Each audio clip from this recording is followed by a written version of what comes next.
Todos os domingos, Dona Amélia preparava a mesa para 2 pessoas, mas colocava 3 pratos, 3 copos, 3 guardanapos dobrados com cuidado, e uma cadeira permanecia vazia, a cadeira de Bruno.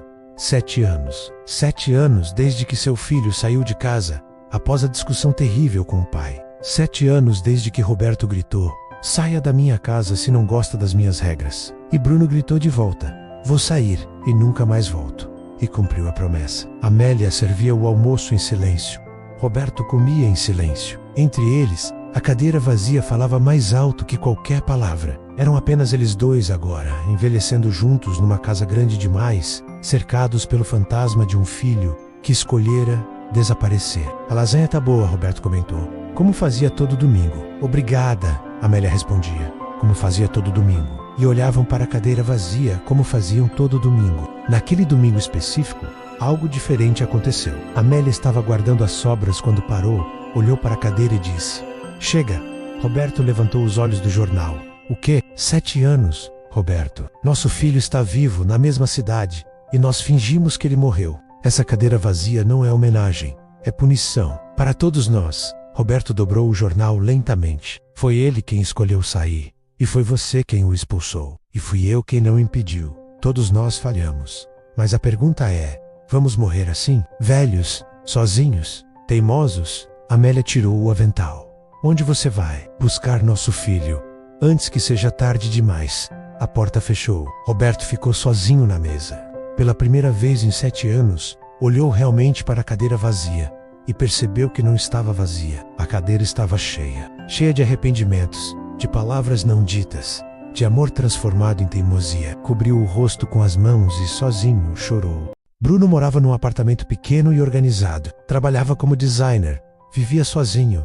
Construíra uma vida inteira longe dos pais. Quando a campainha tocou, pensou em não atender.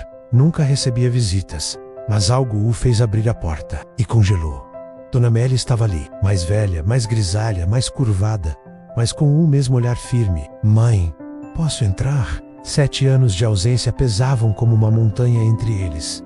Mas Bruno abriu a porta. Amélia entrou e observou o apartamento. Viu a vida que o filho construíra sem ela. Pequena, mas dele. "Por que você veio?" Bruno perguntou. Voz tensa: "Porque tenho colocado seu prato na mesa todo domingo por 7 anos. E hoje percebi, não estou honrando você. Estou alimentando uma ferida." Bruno desviou o olhar. Pai deixou claro: "Eu era uma decepção. Estava jogando minha vida fora. Não era o filho que ele queria. E você deixou claro que preferia estar sozinho do que ser julgado. Vocês 2 são iguais. Teimosos, orgulhosos, incapazes de dar o braço a torcer." Amélia sentou no sofá. Gesticulou para o filho sentar. "Mas eu perdi meu filho por causa do orgulho de 2 homens. Perdi 7 anos vendo vocês se destruírem à distância." "Chega, meu filho. Chega. Não é simples assim, mãe. Não posso simplesmente voltar e fingir que nada aconteceu. Não estou pedindo para fingir. Estou pedindo para tentar uma chance, um jantar. Se for horrível, você nunca mais precisa voltar. Me dá a chance de ter meu filho de volta, nem que seja por uma tarde." Bruno olhou para a mãe. Viu as rugas que não estavam lá 7 anos atrás. Viu o cabelo que grisalhou. Viu o tempo que roubou dela. "E o pai? Ele sabe que você está aqui?" "Não. Mas quando cheguei em casa hoje, vi ele chorando sozinho na mesa, olhando para sua cadeira vazia." "Entendi. Seu pai está morrendo aos poucos. Não por doença, de arrependimento." As palavras perfuraram o peito de Bruno. Ele chorou? Chorou. Pela primeira vez em 7 anos, chorou. Bruno levantou, caminhou até a janela. Lá fora, a cidade vivia. Pessoas se encontrando, se separando, se reconciliando. E ele preso há 7 anos numa mágoa que já não lembrava bem de onde vinha. "Eu também chorei", admitiu, voz baixa. "Chorei no primeiro Natal sozinho. Chorei quando passei por aquela padaria e lembrei dos pães que você comprava. Chorei toda vez que algo bom acontecia e eu não tinha com quem compartilhar." Amélia se levantou. Foi até o filho. "Então por que ficamos assim? Por que deixamos o orgulho decidir? Porque é mais fácil estar com raiva do que admitir que sentimos falta. Porque dizer eu errei parece uma derrota. E estar sozinho é vitória." Bruno se virou, lágrimas escorrendo. "Eu senti sua falta todo dia, mãe. Senti falta da lasanha. Senti falta das conversas. Senti falta de pertencer a algum lugar. Mas toda vez que pensava em voltar, Lembrava das palavras do pai. Você é uma decepção. Como volto depois disso? Amélia segurou o rosto do filho entre as mãos. Você volta porque ele estava errado. Porque ele sabe que estava errado. Porque seu pai tem 68 anos e teve um infarto ano passado e quase morreu, sem ter dito que te ama. Você volta porque nós não temos mais 7 anos para desperdiçar. Ele teve um infarto? A avó saiu em pânico. Por que ninguém me disse? Como poderíamos? Você bloqueou nossos números. Mudou de endereço sem avisar. Bruno, você não foi o único abandonado. Nós também fomos. O silêncio caiu pesado. Bruno percebeu. Em sua dor, em sua raiva, ele tinha causado dor igual. Tinha punido a mãe pelos erros do pai. Tinha deixado o orgulho fazer vítimas inocentes. Sinto muito, mãe. Eu sei. E seu pai também sente. Ele só precisa da chance de dizer: vem para casa. Por favor, vem para casa. Bruno olhou nos olhos da mãe. Viu amor. Viu cansaço. Viu esperança. Só um jantar, ele disse finalmente. Prometo só um jantar. E depois vejo. Emília sorriu. Lágrimas escorrendo. É tudo que peço. Uma chance. 20 minutos depois, Bruno estava no carro da mãe. O caminho era dolorosamente familiar. Cada rua trazia memórias de quando aquela casa era seu lar, antes de se tornar um campo de batalha. Ele sabe que eu estou vindo? Perguntou, mão suando. Não. Amélia olhou para o filho. Então, eu saio com você. E finalmente seu pai vai entender o que é ficar sozinho de verdade. Pararam em frente à casa. Tudo igual, mas menor, mais velha, como se a casa também tivesse encolhido nesses 7 anos. Não sei se consigo, Bruno admitiu. Coragem não é ausência de medo, é agir apesar dele. Vamos. Juntos. Entraram. A mesa ainda estava posta. 2 pratos, 2 cadeiras ocupadas. Uma estava vazia. Roberto estava na sala, de costas, assistindo TV. Amélia demorou virou-se e parou no meio da frase. Bruno estava ali. Seu filho, o filho que ele expulsou. O filho que não via há 7 anos.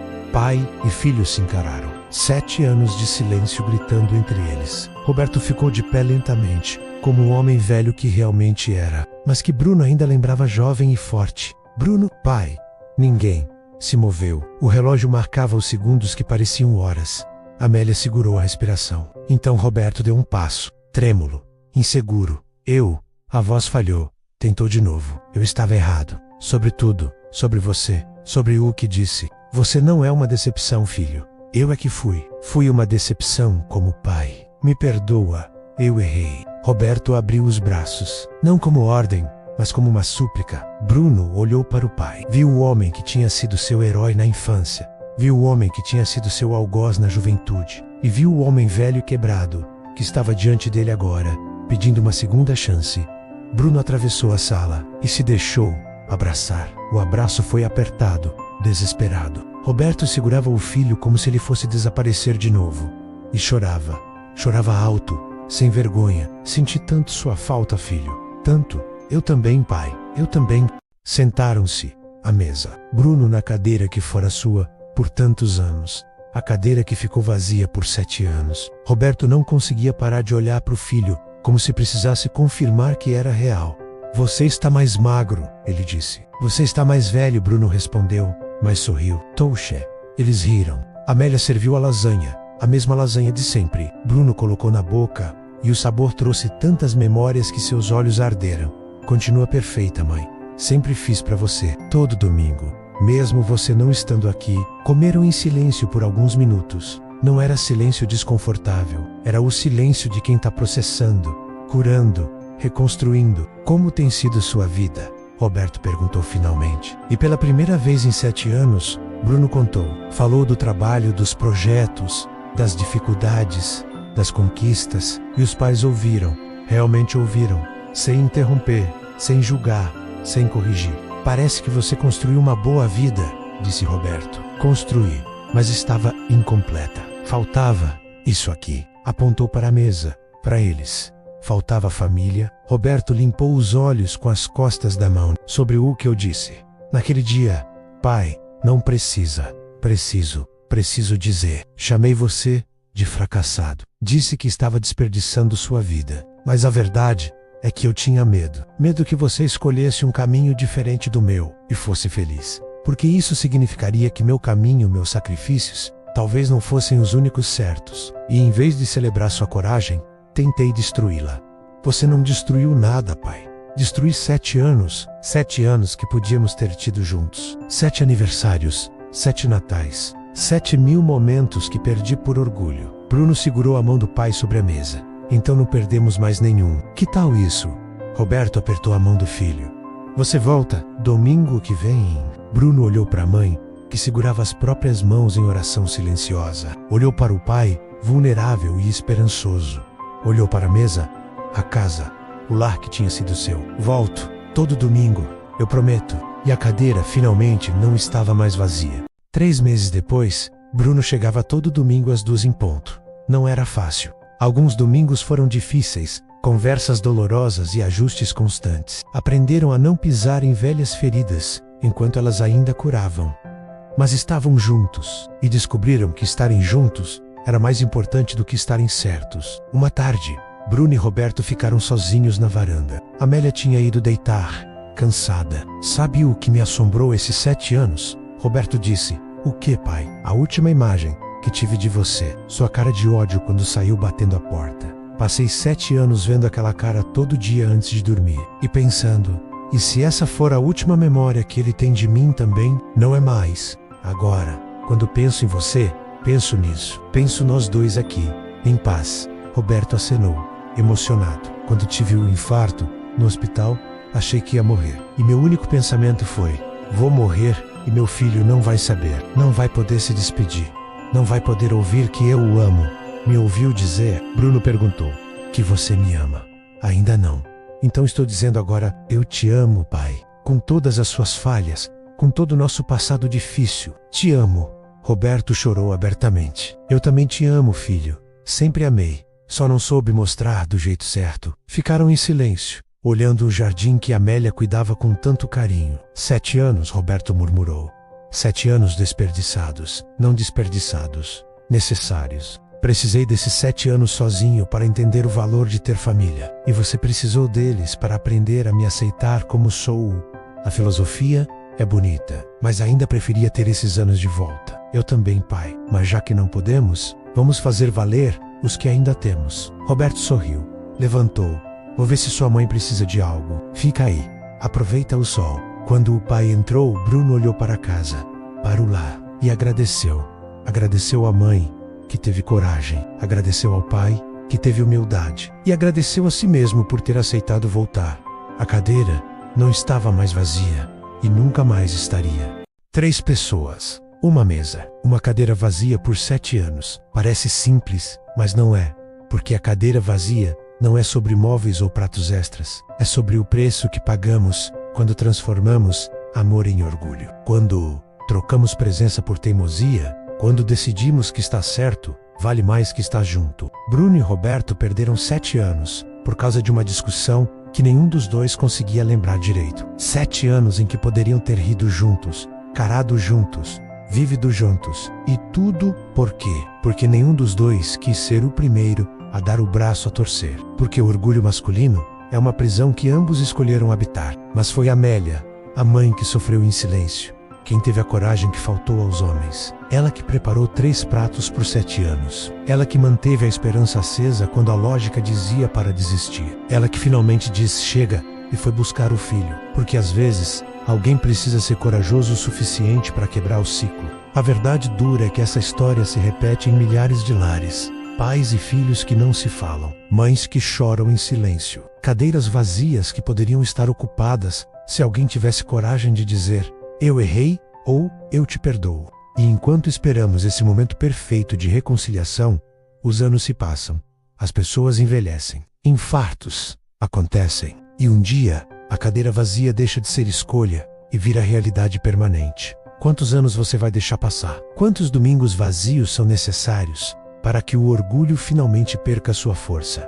A pergunta não é quem começou a briga, é quem vai ter coragem de terminá-la. Bruno voltou porque sua mãe teve coragem de buscá-lo. Roberto pediu perdão porque quase morreu sem dizer que amava o filho. Mas você não precisa esperar por um quase infarto ou uma mãe heróica. Você pode escolher hoje.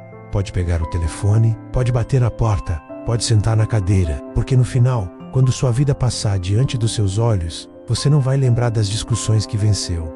Vai lembrar das pessoas que amou e vai se arrepender de cada cadeira que deixou vazia por orgulho. Preencha a cadeira, enquanto ainda há tempo, enquanto ainda há alguém esperando do outro lado da mesa. E se você acredita que histórias assim merecem ser compartilhadas, deixe seu like e se inscreva no canal. Aqui você sempre vai encontrar reflexões que aquecem a alma e lembram que, mesmo quando tudo parece perdido, sempre existe um motivo para continuar.